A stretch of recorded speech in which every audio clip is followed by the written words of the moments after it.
Hello students, welcome to Jain study point. आज हम continue कर रहे हैं चैप्टर 6 इलेक्ट्रोमैग्नेटिक इंडक्शन के NCERT exercise questions. Question 6.1 is predict the direction of induced current in the situations described by the following figures. First figure में हमें induced current की direction को इंडिकेट करना है यूजिंग लेंस लॉ। यहाँ पे हमें एक बार मैग्नेट गिवन है। The south pole of the bar magnet is moving towards the coil. जब ये बार मैग्नेट कॉइल की तरफ मूव करेगा मैग्नेटिक फ्लक्स चेंज होगा, इंड्यूस ईएमएफ प्रोड्यूस होगा, जिसके कारण हम कह सकते हैं induce current is producing in this coil. Now applying Lenz law के अकॉर्डिंग इंड्यूस करंट की डायरेक्शन क्या होगी? It is such that it opposes the motion of bar magnet. ये मैग्नेट के साउथ पोल को अपनी तरफ आने से रोकेगा, अपोज करेगा। तो इसलिए यहाँ पे कौन सी पोलैरिटी आएगी? साउथ पोलैरिटी आएगी। ठीक है, यहाँ पे कौन सी पोलैरिटी आएगी? साउथ पोलैरिटी आएगी। अगर हमारे पास किसी भी कॉइल में साउथ पोलैरिटी हो तो इंड्यूस करंट की डायरेक्शन क्या होती है? It is clockwise. तो पूरी कॉइल में इस तरह से करंट क्लॉकवाइज डायरेक्शन में फ्लो करना स्टार्ट कर देगा। ठीक है, हम एरोस को इस तरह से रिप्रेजेंट कर सकते हैं हर एक कॉइल में। तो आप देख सकते हो हर एक कॉइल में करंट इस तरह से फ्लो कर रहा है क्लॉकवाइज डायरेक्शन में। तो from P to Q inside the coil current की डायरेक्शन क्या होगी? Like this. So it is from P to Q। यहाँ पे हम लिख सकते हैं inside the coil direction of induced current is from P to Q and outside the coil, फिर आउटसाइड द कॉइल करंट की डायरेक्शन क्या होगी? From Q to R and then R to P। इस तरह से करंट पूरे circuit में flow करेगा। ठीक है, आउटसाइड द कॉइल इसकी डायरेक्शन क्या है? From Q to P। Now in B part हमें यहाँ पे 2 कॉइल्स गिवन है और सेंटर में एक बार मैग्नेट गिवन है। इस केस में पहले फर्स्ट कॉइल को कंसीडर करें। The south pole of bar magnet is moving towards this coil. According to Lenz law यहाँ पे कौन सी पोलैरिटी आएगी? साउथ पोलैरिटी आएगी। South repel each other. Induce current का काम ही क्या है? अपोज करना। ठीक है, मैग्नेटिक फ्लक्स का जो रीजन है जिसके कारण वो चेंज हो रहा है उसे अपोज करना। तो यहाँ पे इस केस में बार मैग्नेट का साउथ पोल इस कॉइल को अप्रोच कर रहा है। तो कॉइल के इस एंड पे कौन सी पोलैरिटी आएगी? साउथ, जिसके कारण करंट पूरी कॉइल में कैसे फ्लो करेगा? क्लॉकवाइज। ठीक है, अगर साउथ पोलैरिटी हो तो पूरी कॉइल में करंट कैसा होता है? It is clockwise, like this.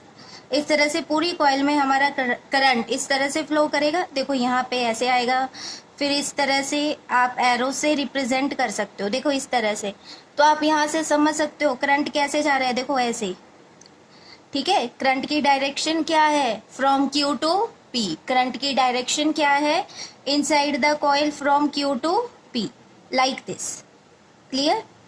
Outside the coil अगर बात करें तो आउटसाइड द कॉइल करंट की डायरेक्शन क्या होगी? From P to R and then R to Q। यहाँ पे लिख लेते हैं inside coil direction of induced current is from Q to P and outside this coil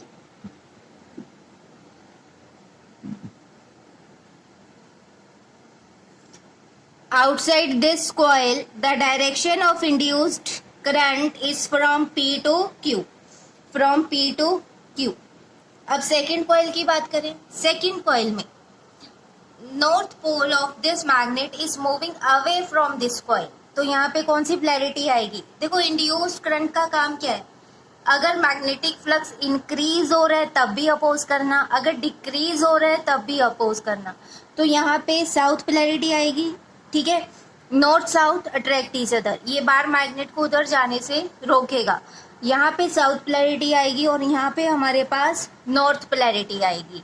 magnetic field lines कैसे करेंगी? यहाँ से साउथ पोल से एंटर करेंगी और नॉर्थ में क्या होंगी, आउटवर्ड डायरेक्शन में फ्लो करेंगी। ठीक है, यहाँ पे हमारे पास कौन सी आ रही है, नॉर्थ पोलैरिटी आ रही है, तो करंट की डायरेक्शन क्या होगी, एंटी क्लॉकवाइज होगी। अगर इस एंड की बात करें तो करंट इस डायरेक्शन में फ्लो कर रहा है, एंटी क्लॉकवाइज डायरेक्शन। ठीक है, आप हर एक कॉइल में इस तरह से एंटी क्लॉकवाइज करंट को रिप्रेजेंट कर सकते हो।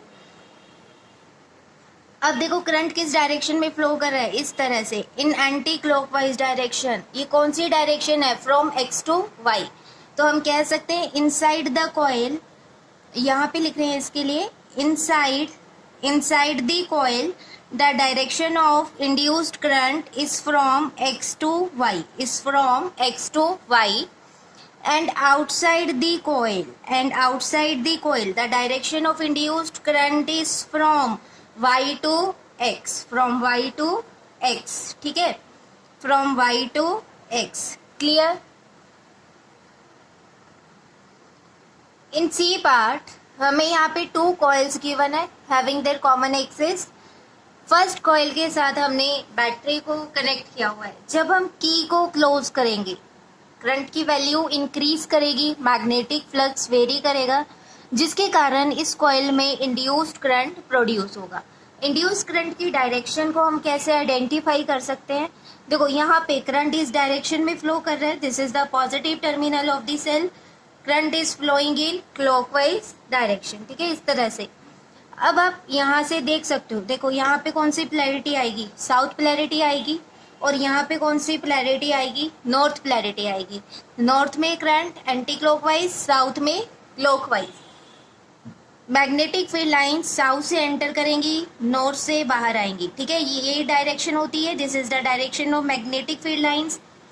Now according to Lenz law, यहाँ पे जो इंड्यूस करंट प्रोड्यूस होगा उसकी डायरेक्शन क्या होगी, it is such that it opposes this magnetic flux, the variation in this magnetic flux. Opposition के कारण यहाँ पे कौन सी पोलैरिटी आएगी, साउथ, और यहाँ पे कौन सी आएगी, नॉर्थ। मैग्नेटिक फील्ड लाइंस इस तरह से ट्रेवल करेंगी, साउथ से इनवर्ड, नॉर्थ से आउटवर्ड। क्लियर। अब यहाँ पे साउथ पोलैरिटी है, तो यहाँ पे करंट की डायरेक्शन क्या होगी, लाइक दिस, और इस एंड पे नॉर्थ पोलैरिटी है, नॉर्थ पोलैरिटी पे करंट की डायरेक्शन ये होगी। तो हमारे पास करंट की डायरेक्शन, इंड्यूस करंट की डायरेक्शन क्या आ रही है, from x to y and then y to z। We can say that in this coil the direction of induced current is from x, y, z, x to y and then y to z, z to x। ये now in D part again हमें 2 coils given है, second coil के साथ battery connected है and this is rheostat.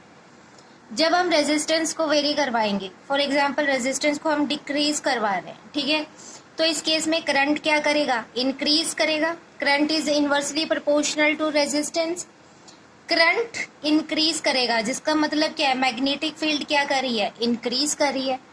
Now according to Lenz law, induced current is produced in this coil, it is such that it opposes the increase in magnetic flux।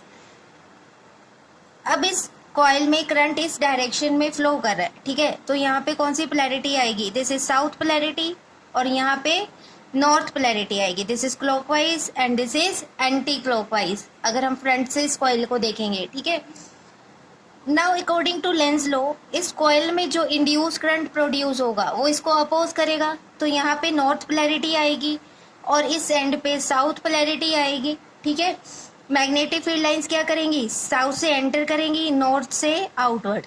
Magnetic field lines इस तरह से यहाँ पे पास करेंगी। और अगर इस कॉइल की बात करें तो यहाँ पे मैग्नेटिक फील्ड लाइन साउथ से एंटर कर रही है, नॉर्थ से बाहर, इस डायरेक्शन में। ठीक है, मैग्नेटिक फील्ड लाइंस की डायरेक्शन यहाँ पे ये वाली होगी। अब करंट देखो यहाँ पे क्या होगा, दिस इज नॉर्थ पोलैरिटी, यहाँ पे करंट इस तरह से फ्लो करेगा, this is south and this is north, यहाँ पे क्लॉकवाइज और यहाँ पे anti clockwise, like this. Clear.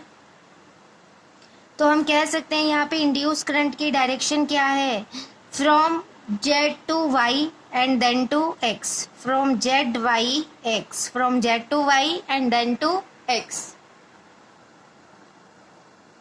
In E part, In this coil, a battery is connected and current is flowing. ठीक है, टैपिंग की is just release. जब tapping की को यहाँ पे रिलीज करेंगे, मैग्नेटिक फील्ड यहाँ पे क्या करेगी, डिक्रीज करेगी. ठीक है, करंट किस डायरेक्शन में फ्लो कर रहा होगा, this is positive terminal, current इस डायरेक्शन में यहाँ पे फ्लो कर रहा होगा. This is north polarity and this is south polarity. Now as the magnetic field decreases, जैसे कि मैग्नेटिक फील्ड यहाँ पे टाइम के साथ डिक्रीज हो रहा है, इंड्यूस करंट प्रोड्यूस होगा सच that it opposes the decrease in magnetic field. वो मैग्नेटिक फील्ड को डिक्रीज होने से रोकेगा. तो हम कह सकते हैं कि यहाँ पे जो मैग्नेटिक फील्ड इंड्यूस हो रही है, इंड्यूस्ड मैग्नेटिक फील्ड, उसकी डायरेक्शन क्या होगी, इन दिस डायरेक्शन. देखो यहाँ भी मैग्नेटिक फील्ड की डायरेक्शन क्या है, फ्रॉम दिस. ठीक है, south to north. To oppose the decrease in magnetic field, induced magnetic field is also in this direction. Thumb को इस डायरेक्शन में पॉइंट करेंगे, फिंगर्स को कर्ल करेंगे. ठीक है, तो करंट किस डायरेक्शन में आएगा, in this direction, from X to Y. We can say that induced current in this coil is from X to Y. Next in F part, current is decreasing at a steady rate. अब हमें question में क्या given है, current decrease हो रहा है eight a steady rate. क्या यहाँ पे कोई फ्लक्स में चेंज आएगा, आंसर इज नो. यहाँ पे कोई भी फ्लक्स में चेंज नहीं आ रहा, because it is decreasing at a steady rate. जब फ्लक्स जीरो है हमारा, तो उस केस में ना ही कोई इंड्यूस्ड ईएमएफ प्रोड्यूस होगा और ना ही कोई इंड्यूस्ड करंट प्रोड्यूस होगा.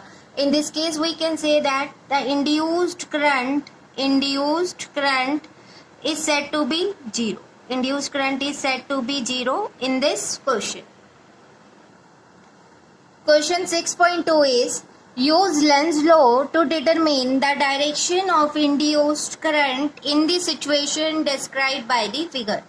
A part is a wire of irregular shape turning into a circular shape. अब हमें यहाँ पे irregular shape की एक वायर गिवन है, जिसे हम क्या कर रहे हैं, फोर्स अप्लाई करके एक सर्कुलर शेप में टर्न कर रहे हैं. ठीक है, it is placed into the magnetic field. Magnetic field की डायरेक्शन हमें क्या गिवन है, इट इज इनवर्ड.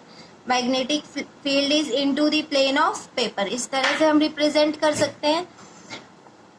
जब ये वायर, देखो ये वायर किस में चेंज हो रही है, it is turning into a circular shape.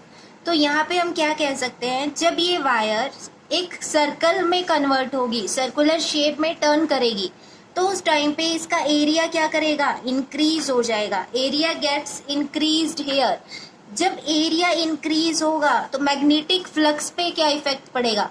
Magnetic flux का फॉर्मूला क्या होता है, it is B dot A. It is B dot A. It is directly proportional to area. अगर एरिया इंक्रीज कर रहा है तो मैग्नेटिक फ्लक्स की वैल्यू भी इंक्रीज करेगी. यहाँ पे मैग्नेटिक फ्लक्स इंक्रीज करेगा. जब मैग्नेटिक फ्लक्स इंक्रीज हो रहा है, मतलब मैग्नेटिक फ्लक्स के अंदर वेरिएशन आ रही है with time, according to Lenz law. Lenz law क्या कहता है कि जब मैग्नेटिक फ्लक्स चेंज हो रहा हो, ठीक है, तो उस केस में इंड्यूस्ड ईएमएफ प्रोड्यूस होता है. जब इंड्यूस ईएमएफ प्रोड्यूस होता है तो किसी भी कॉइल के अंदर इंड्यूस्ड करंट भी प्रोड्यूस होगा. ठीक है, तो हम यहाँ पे कह सकते हैं कि induced current is getting produced in this coil. अब इंड्यूस्ड करंट की डायरेक्शन क्या होगी, the direction of induced current is such that it opposes the increase in magnetic flux. वो मैग्नेटिक फ्लक्स के इंक्रीज को अपोज करेगा. अब मैग्नेटिक फील्ड हमें क्या गिवन है, into the plane of paper. ठीक है, हम थंब को into the plane of paper point करेंगे और फिंगर्स को कर्ल करेंगे. देखो फिंगर्स किधर कर्ल हो रही हैं, इन क्लॉकवाइज डायरेक्शन. जब मैग्नेटिक फ्लक्स इंक्रीज हो रहा है तो करंट की डायरेक्शन क्या है, क्लॉकवाइज. बट जब इंड्यूस करंट प्रोड्यूस होगा तो उसका काम क्या होगा, मैग्नेटिक फील्ड को डिक्रीज करना. तो मैग्नेटिक फील्ड डिक्रीज कब होगी, जब मैग्नेटिक फील्ड की डायरेक्शन क्या हो जाए, आउटवर्ड. ठीक है, out of the plane of paper. तो उसके लिए फिर करंट की डायरेक्शन क्या होगी, it will be anti clockwise. So we can say that the direction of induced current in this case is anti clockwise. induced current will be flowing in this direction, anti-clockwise direction, that is from A to D, D to C, C to B and then to A. ये वाला path follow करेगा induced current. Clear? B part of question is a circular loop being deformed into a narrow straight wire. हमें यहाँ पे एक circular loop given है जिसे हम स्ट्रेट वायर में कन्वर्ट कर रहे हैं. ठीक है. The cross indicate the magnetic field into the plane of paper and dots indicates magnetic field out of paper. ये बात हमें पता है. ठीक है. डॉट्स क्या रिप्रेजेंट करते हैं? मैग्नेटिक फील्ड की डायरेक्शन क्या है? आउटवर्ड. क्रॉस क्या रिप्रेजेंट करते हैं? Magnetic field is into the plane of paper. अब यहाँ पे देखो, जब हम सर्कुलर लूप को स्ट्रेट वायर में टर्न करेंगे, कन्वर्ट करेंगे, एरिया इस केस में क्या होगा? डिक्रीज होगा. Area gets decreased in this case. जब एरिया डिक्रीज हो रहा है तो मैग्नेटिक फ्लक्स भी क्या करेगा? डिक्रीज होगा. Then according to Lenz law, यहाँ पे जो इंड्यूस्ड करंट प्रोड्यूस होगा, यहाँ पे जो इंड्यूस्ड करंट प्रोड्यूस होगा उसकी डायरेक्शन क्या होगी? उसकी डायरेक्शन ऐसी होगी जो करंट को, मैग्नेटिक फ्लक्स को डिक्रीज होने से रोकेगी. ठीक है. इसका मतलब क्या है? It will support the magnetic field. ये क्या करेगा? जो पहले हमारे पास मैग्नेटिक फील्ड प्रेजेंट है उसे सपोर्ट करेगा ताकि वो डिक्रीज ना हो. ठीक है. It will support the magnetic field. It will support the magnetic field. Magnetic field की डायरेक्शन पहले क्या है? आउटवर्ड. अब भी डायरेक्शन क्या होनी चाहिए? आउटवर्ड. ठीक है. इंड्यूस्ड मैग्नेटिक फील्ड की डायरेक्शन भी क्या होनी चाहिए? आउटवर्ड. अगर आप इनवर्ड लोगे तो नेट मैग्नेटिक फील्ड डिक्रीज करेगी, बट इंड्यूस करंट का काम क्या है? अपोज करना. यहाँ पे मैग्नेटिक फील्ड पहले से ही डिक्रीज हो रही है, इंड्यूस करंट उसे डिक्रीज होने से रोकेगा. ठीक है. तो हम क्या कहेंगे? यहाँ पे जो इंड्यूस्ड मैग्नेटिक फील्ड होगी उसकी डायरेक्शन क्या होगी? आउटवर्ड. ठीक है. फिंगर्स को कर्ल करेंगे. फिंगर्स किस डायरेक्शन में कर्ल हो रही हैं? In anti clockwise direction. So we can say that the current in this loop, in this closed loop is, क्या डायरेक्शन होगी इसकी? It is anti clockwise. Induce current की डायरेक्शन क्या होगी? It is anti clockwise. That is from A to D, D to C, C to B and then to A, like this. ठीक है. A to D, D to C, C to B and then to A. Anti-clockwise direction में induced current flow करेगा. This is the answer of this question. Question 6.3 is a long solenoid with 15 turns per centimeter. Number of turns per unit length हमें क्या given है? It is 15 turns per centimetre. 15 turns per centimetre, या फिर आप इसको small N से भी represent कर सकते हो. स्मॉल एन क्या रिप्रेजेंट करता है? Total number of turns present per unit length. पर सेंटीमीटर है, पर मीटर में अगर कन्वर्ट करना हो तो कितनी आ जाएंगी? It is 1500 turns per metre. It becomes equal to 1500 turns per metre. Has a small loop of area 2 centimetre square. Area हमें क्या गिवन है? 2 centimetre square, which becomes equal to 2 into 10⁻⁻⁴ metre square. Placed inside normal to the axis of solenoid. अब हमारे पास consider कर लो एक solenoid है like this. इस solenoid में हमने क्या किया है? एक स्मॉल लूप को प्लेस किया है. Let this is the loop जिसको हम सोलेनॉइड के अंदर प्लेस करें. मैग्नेटिक फील्ड की डायरेक्शन हमें क्या गिवन है? Magnetic field is like this. Consider कर लो this is a direction of magnetic field B inside the solenoid. If current,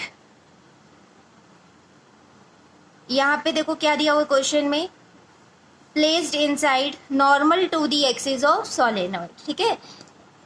this loop is normal to the axis of solenoid. इस loop का area vector किधर होगा? In this direction. We can say that magnetic field and area vector both are pointing in the same direction.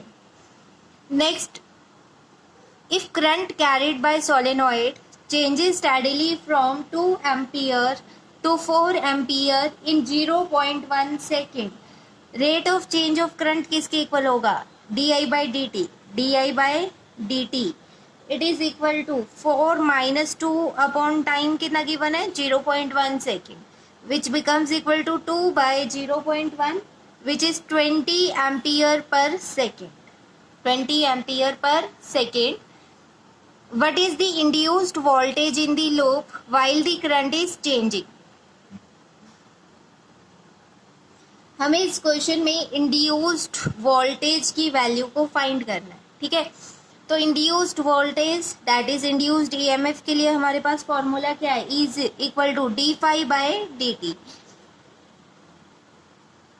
Flux किसके equal होता है, flux is equal to B A cos theta. Flux किसके equal होता है, B A cos theta. Now theta in this case is 0 because magnetic field and area vector both are pointing in the same direction. Theta यहाँ पे क्या होगा 0 degree. So flux is equal to cos 0 1, flux is equal to B A. We can say that it is equal to D by D T of B A, D by D T of B A. Area being a constant term, इसे हम differentiation से बाहर लिख सकते हैं. हमारे पास क्या बचेगा, induced EMF is equal to A into D B by D T. B क्या है यहाँ पे, मैग्नेटिक फील्ड. इसकी वैल्यू क्या होती है, इसका फॉर्मूला क्या होता है हमारे पास in case of solenoid, it is equal to mu naught N I when N represents number of turns per unit length. ठीक है, number of turns present per unit length. So we can say that A into mu naught n into di by dt. Mu naught magnetic permeability of free space being a constant term, and number of turns per unit length it is also constant term. Differentiation में हमारे पास क्या बचेगा, current, because it is variable. इसकी value change हो रही है from 2 ampere to 4 ampere. ठीक है, तो ये वेरी कर रहा है टाइम के साथ, इसलिए इसे हम डिफरेंशिएशन के अंदर ही प्लेस करेंगे. Now on putting the values of all these terms, area हमें कितना गिवन है, it is 2 into 10 raise to power minus 4 metre square. Mu naught is 4 pi into 10 raise to power minus 7 into N. N क्या represent कर रहा है, number of turns present per unit length which is 1500. number of turns per meter is 1500 into di by dt which is 20 ampere per second. इसे further 2 4 जा 8. ठीक है, 8 into 15 2 जा 30, 8 into 30 क्या हो जाएगा 240 pi into 10 raise to power minus 4 into 10 raise to power minus 7, it is 10 raise to power minus 11 plus 2 -9, -9 plus 1 -8. यहाँ पे क्या आ जाएगा 10 रेज टू पावर -8. पाई की वैल्यू यहाँ पे पुट कर देंगे तो हमारे पास ये क्या आएगी 240 into 3.14 into 10 raise to power -8 upon, ये डेसिमल रिमूव कर देते हैं तो यहाँ पे क्या आ जाएगा 100 आ जाएगा. ठीक है, एक जीरो यहाँ पे कैंसिल हो जाएगी, क्या बचेगा हमारे पास 24 into 314 which is equal to 7536 into 10 raise to power -8 into -1 which becomes 10 raise to power -9 volt. अगर इसे स्टैंडर्डाइज फॉर्म में लिखना है तो हम इसको ऐसे लिख सकते हैं, it is 7.536 into 10 raise to power -6 volt. और we can say that induced EMF in this case is 7.5 into 10 raised to power -6 volt. Clear? This is the answer of induced EMF. Question 6.4 is a rectangular loop of sides 8 cm and 2 cm with a small cut is moving out of a region of uniform magnetic field of 0.3 Tesla directed normal to the loop. अब इस question में हमें इस तरह से magnetic field given है which is into the plane of paper like this. फिर हम क्या करेंगे, इस मैग्नेटिक फील्ड के अंदर एक रेक्टेंगुलर लूप को प्लेस करेंगे. ये रेक्टेंगुलर लूप क्लोज नहीं होगी, इट इज ओपन. ठीक है, यहाँ पे हमें गिवन है small cut is given in this loop. हमने क्या किया, एक लूप को इस तरह से प्लेस कर दिया like this. This is the cut present in the loop. Magnetic field के अंदर हमने इस रेक्टेंगुलर लूप को प्लेस कर दिया, ठीक है, which is moving with velocity v। The sides of the rectangular loop are 8 centimeter and 2 centimeter. Let this side is 2 centimeter and this side is of 8 centimeter. This is A, B, C and D. Rectangular loop को हमने क्या name दे दिया? A, B, C, D. Magnetic field हमें given है, it is 0.3 Tesla.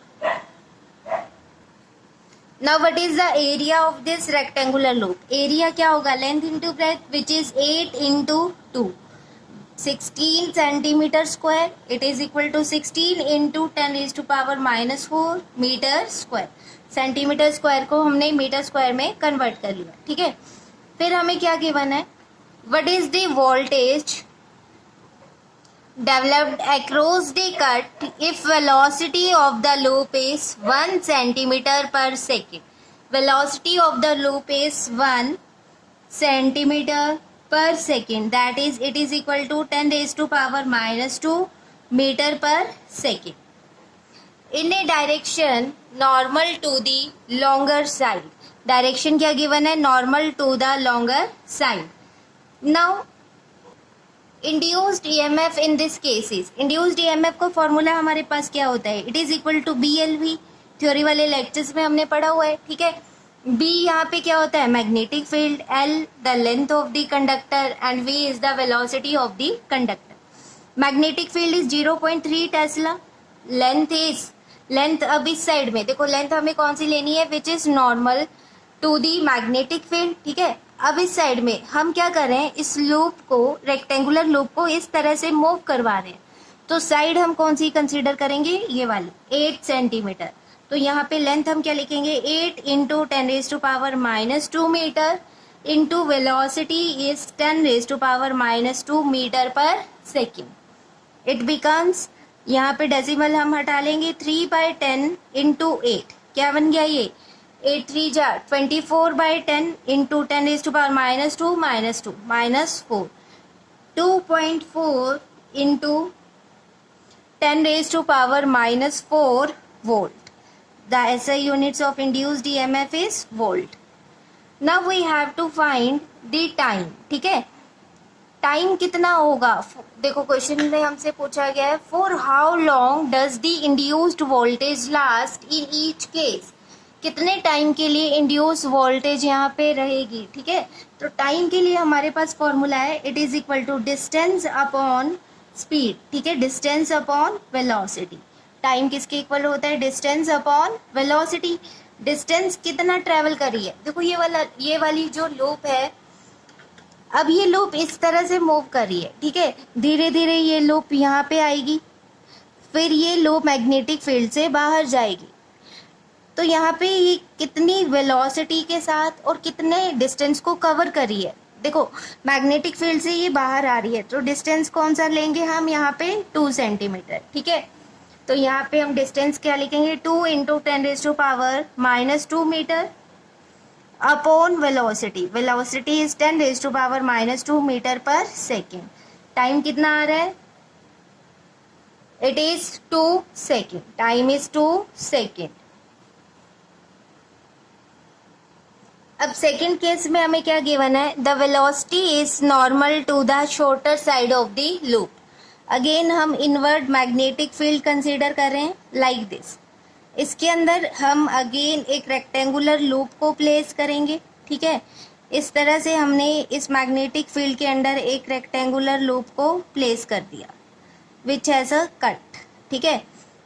इस loop को again हम क्या नेम दे देते हैं? ABCD, आप कैसे भी दे सकते हो, ठीक है।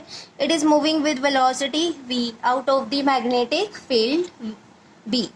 ये वाली साइड हमें कितनी गिवन है? It is 8 centimetre and this is 2 centimetre. अब क्वेश्चन में हमें गिवन है velocity is normal to the shorter side. यहाँ पे क्या था? Velocity is normal to the longer side, तो इसलिए हमने लूप को इस तरह से प्लेस किया था। अब मैग्नेटिक फील्ड के अंडर लूप को हम इस तरह से प्लेस करेंगे। In this case velocity is normal to the shorter side. Now again applying the same formula for induced EMF, the formula is BLV. Magnetic field कितनी है? It is 0.3 Tesla. लेंथ अब हम कौन सी कंसीडर करेंगे यहाँ पे? देखो लेंथ इस क्वेश्चन में हमने कौन सी ली थी? 8 सेंटीमीटर. ठीक है, देखो इस क्वेश्चन में आप देख सकते हो लेंथ हमने कितनी ली थी? 8 इंटू 10⁻⁻2 मीटर. इस केस में देखो कौन सी वाली लेंथ वेलोसिटी के परपेंडिकुलर है? शॉर्टर साइड वाली. तो यहाँ पे लेंथ हम क्या लेंगे? 2 into 10⁻⁻2 metre into velocity is 10⁻⁻2 metre per second. On solving it becomes 0.6 into 10⁻⁻4 volt. -2 becomes -4 volt. Now the time taken for the induced voltage to last in this case. ठीक है, time का formula क्या होगा? Distance moved upon velocity. Distance moved upon velocity. Distance कितना travel करेगी ये लोग? देखो मैग्नेटिक फील्ड से बाहर आ रही है. मैग्नेटिक फील्ड से जब ये बाहर जाएगी तो इसकी कौन सी वाली साइड बाहर जा रही है? 8 सेंटीमीटर वाली. ठीक है, तो यहाँ पे डिस्टेंस कौन सी वाली लूप कौन सी वाली लेंथ ट्रेवल कर रही है? 8 centimetre. It becomes 8 into 10⁻⁻2 metre upon 10⁻⁻2 metre per second. ये कैंसिल हो जाएगा. टाइम हमारे पास क्या आएगा? It is 8 second. Time is 8 second. Question 6.5 is a 1 meter long conducting road. Length of the road is 1 meter with an angular frequency of 400 radian per second. Angular frequency को हम omega से represent करें. It is equal to 400 radian per second about an axis normal to the road passing through its one end. Consider कर लो हमें इस तरह से एक रोड गिवन है. ठीक है, this is A and this is B. Its length is 1 meter. The other end of the road is in contact with a circular metallic ring. Let कर लो जो ये वाला एंड है, यहाँ पे हमारे पास एक रिंग प्रेजेंट है like this. ठीक है, this end A is present at the center of this circular ring.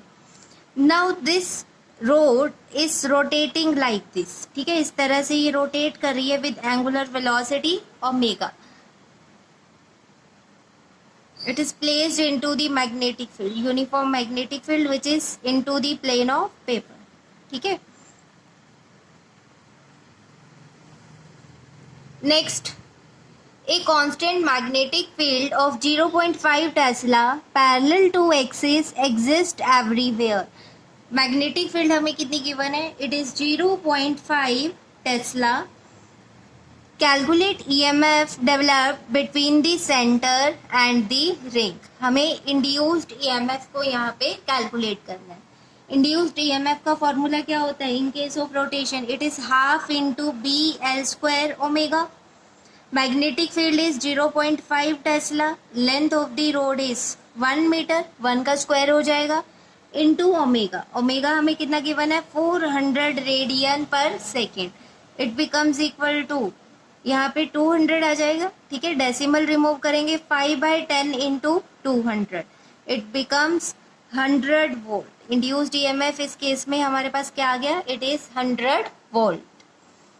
जब ये रोड यहाँ पे रोटेट करेगी, ठीक है, इलेक्ट्रॉन्स किस डायरेक्शन में मूव करेंगे? देखो electrons are moving towards this direction. आप राइट हैंड रूल अप्लाई करके फोर्स की डायरेक्शन को यहाँ पे फाइंड कर सकते हो. इलेक्ट्रॉन्स इस डायरेक्शन में मूव करेंगे तो यहाँ पे कौन सा चार्ज आएगा? नेगेटिव. और यहाँ पे कौन सा चार्ज आएगा? सेंटर पे पॉजिटिव चार्ज आ जाएगा. ठीक है, question 6.6 is a circular coil of radius 8 centimetre and 20 turns. हमें एक सर्कुलर कॉइल गिवन है. ठीक है, like this, which has radius 8 centimeter. It is equal to 8 into 10⁻⁻2 meter and 20 turns. Number of turns हमें question में कितनी given है? It is 20 turns. Rotates about its vertical diameter with an angular speed of 50 per second. Angular speed is 50 per second in a uniform horizontal magnetic field of, magnetic field हमें कितनी given है 3 into 10 raised to power minus 2 Tesla. Obtain maximum and average EMF induced in the coil. Maximum and average EMF. Maximum EMF के लिए देखो हम कौन सा formula apply करेंगे. ईएमएफ का फॉर्मूला होता है NBA omega sine omega T. Theory वाले लेक्चर्स में हमने डिस्कस किया हुआ है. इसको हम ऐसे लिख सकते हैं EMF E is equal to E naught sine omega T, where E naught क्या रिप्रेजेंट कर रहा है, maximum value of EMF, maximum EMF.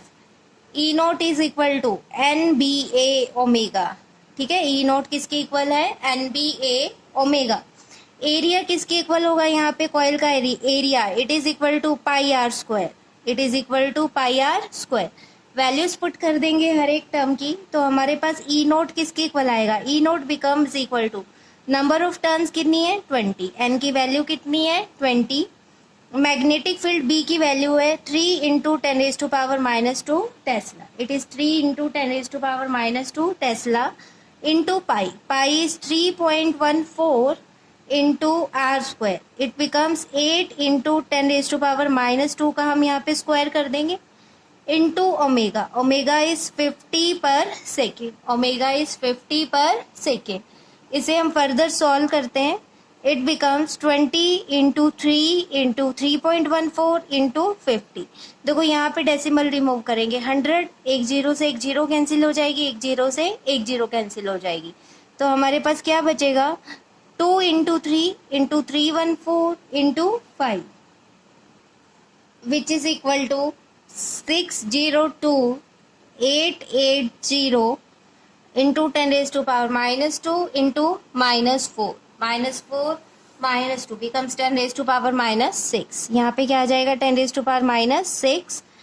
We can say that maximum value of EMF in this case is 0.603 volt. It is 0.603 volt.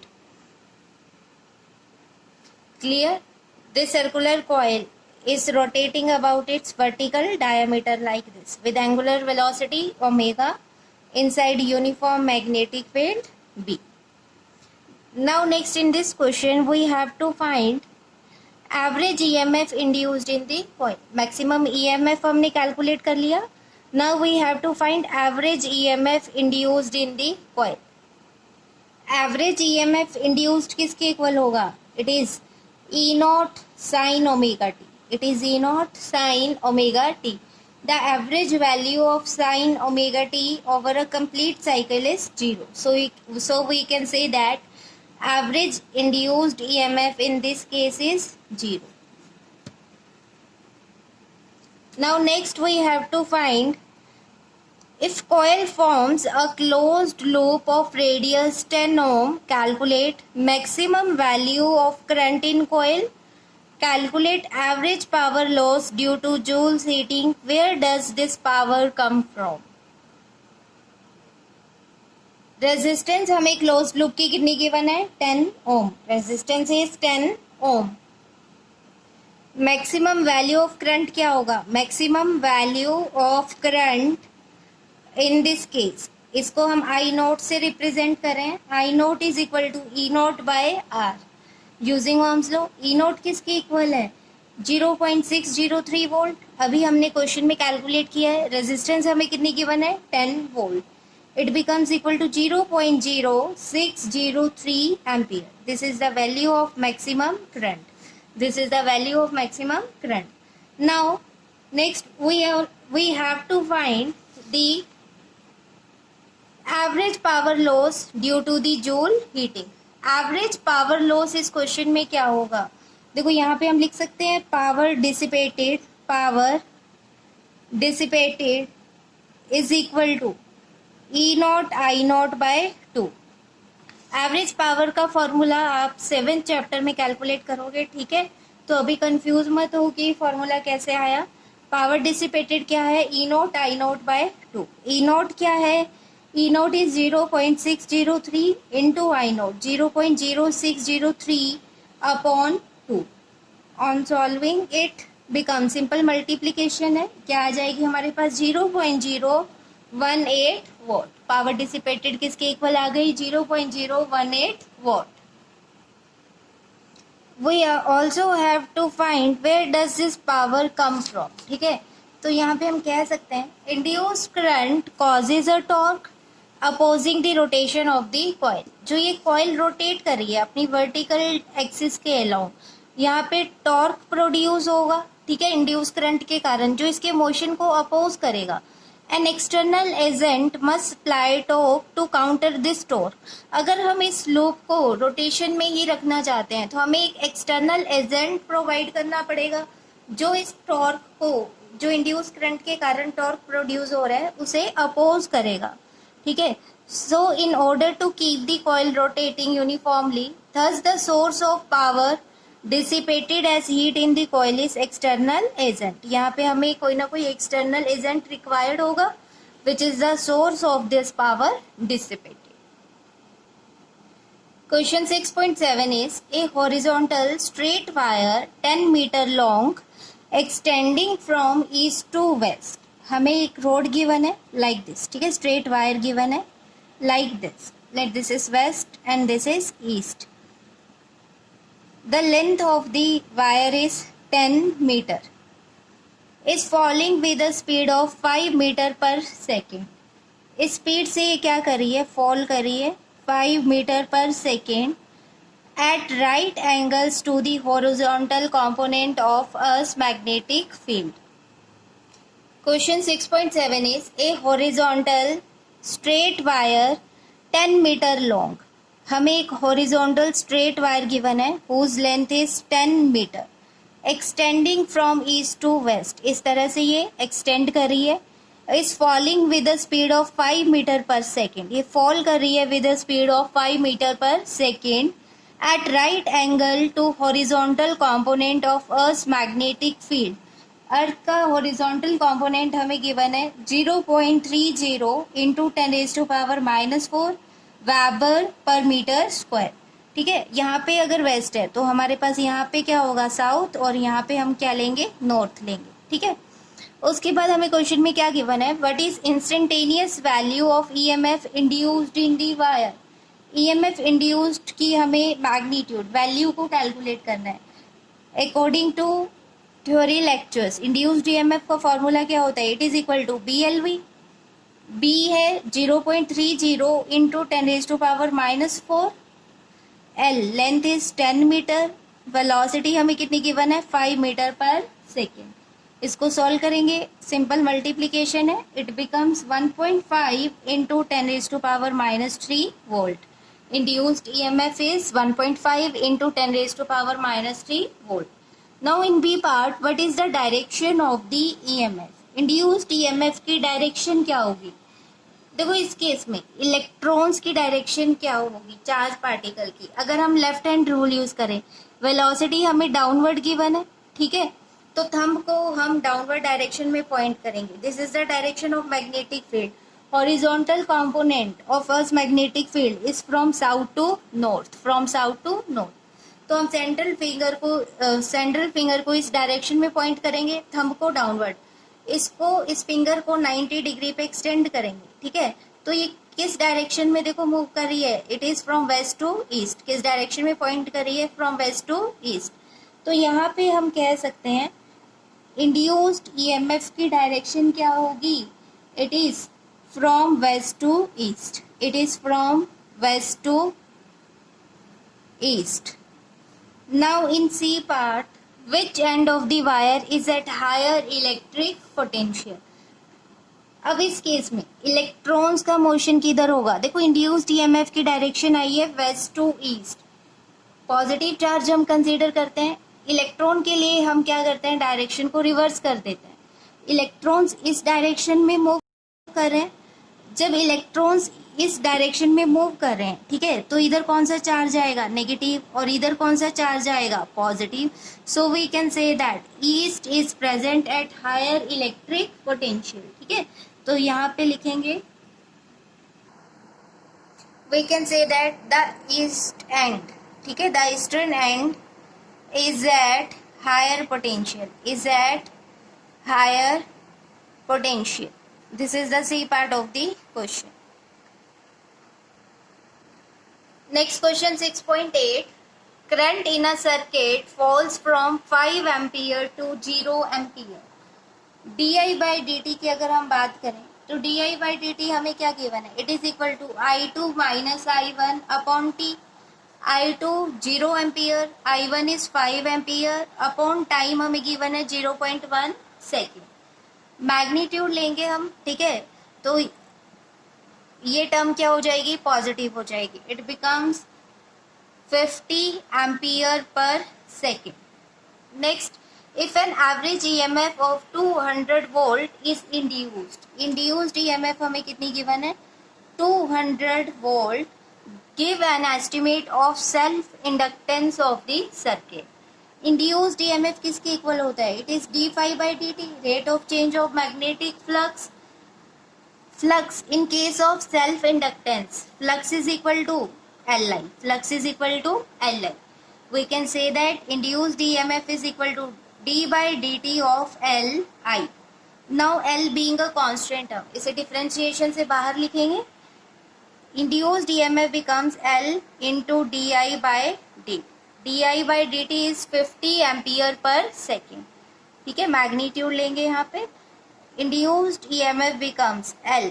L की value हमें calculate करनी है. di by dt कितना है? 50 ampere per second. From this L becomes equal to induced EMF E upon 50.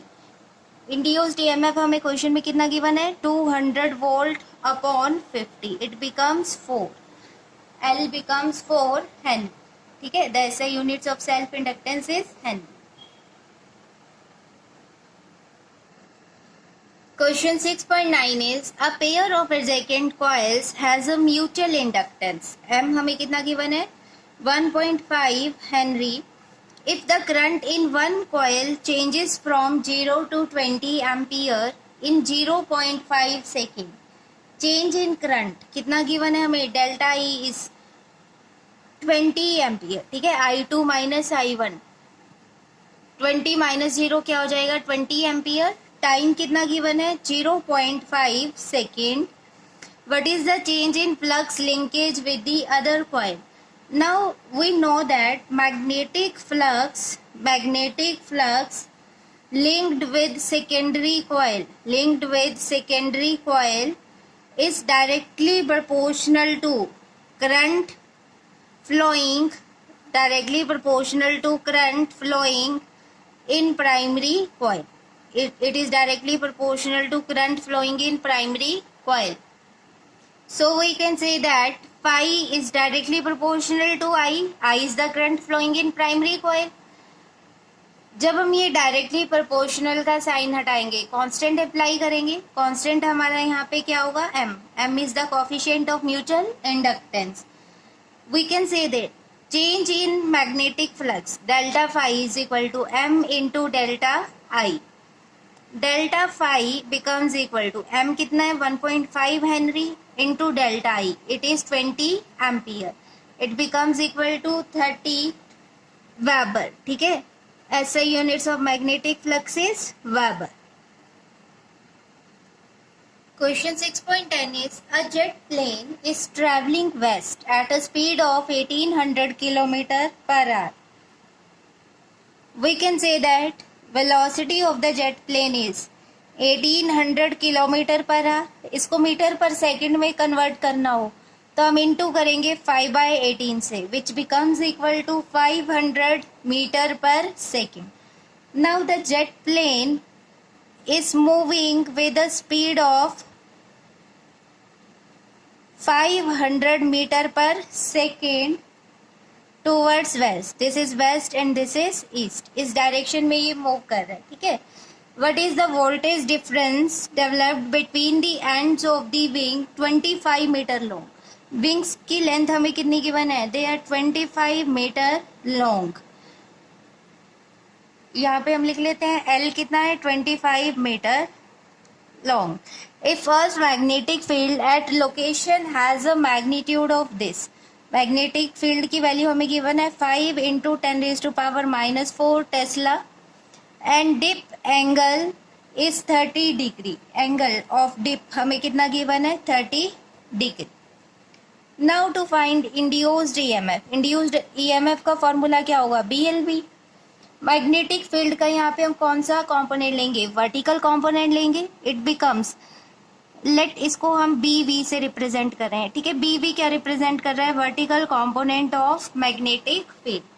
It is B sine delta into L into V. B is 5 into 10⁻⁻⁴ Tesla into sine 30. Delta is 30. Sine 30 into L. Length is 25 meter into velocity is 500 meter per second. Further इसको solve करते हैं. It becomes 5 into 10⁻⁻⁴ into sine 30. Sin 30 is 1/2 into 25 into 500. It becomes equal to 6 to 5 into 10⁻⁻⁴ plus 2, which becomes equal to 10⁻⁻² upon 2. It is equal to 312.5 into 10⁻⁻², which is equal to 3125 into 10⁻³ volt, or in standardized form we can say that it is equal to 3.1 volt. The induced EMF in this case is equal to 3.1 volt. This is all about the NCERT exercise questions. Thank you so much.